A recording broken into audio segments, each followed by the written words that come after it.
Director General, was trying to explain why there were so many calls for accessibility and exceptions to copyright from developing countries. And without blaming anybody, he said that he thinks there has been market failure over the years, and that's why there was this whole clamor for access. And the reason why there is this clamor for access is that I think up to a certain extent, we've made a lot of progress without the majority of us. And this is what we would like to look at. So the majority of blind people actually live on the African continent. And initiatives like the African Books, the Accessible Books Collective, which the IPA is involved in, and the DAISY Consortium addresses that physical, technical inaccessibility.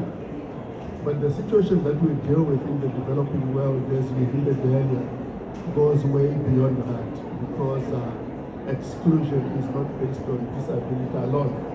Some of us went to school, we were not blind, we were not disabled, but we never had books because of our socio-economic situation.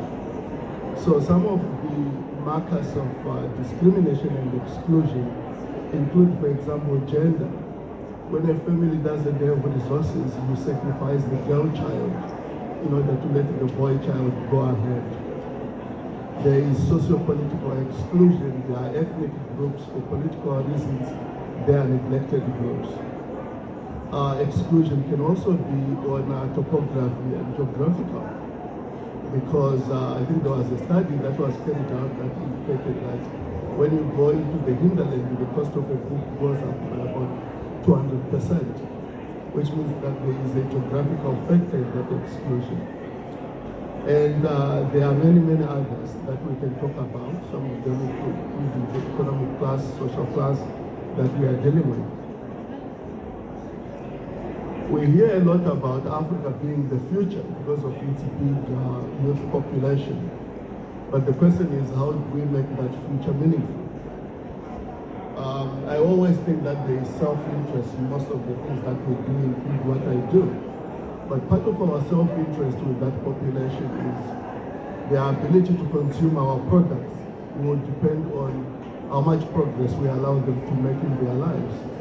And education and reading are probably the greatest levers that we can push on the continent to make sure that that majority of the future population really is a meaningful participant in what we do.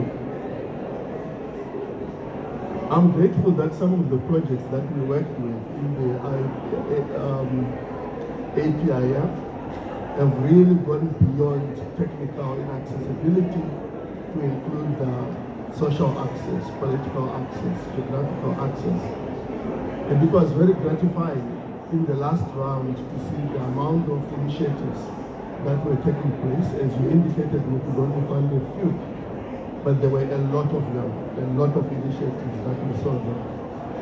So it is really my privilege today to be sitting here with distinguished colleagues that are working in the same area, who will be able to navigate with us this topic.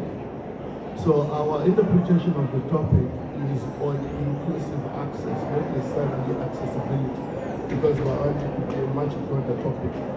So we will be looking at the initiatives from their geographies, what are some of the hindrances, and what is the collaborative space that we see going forward.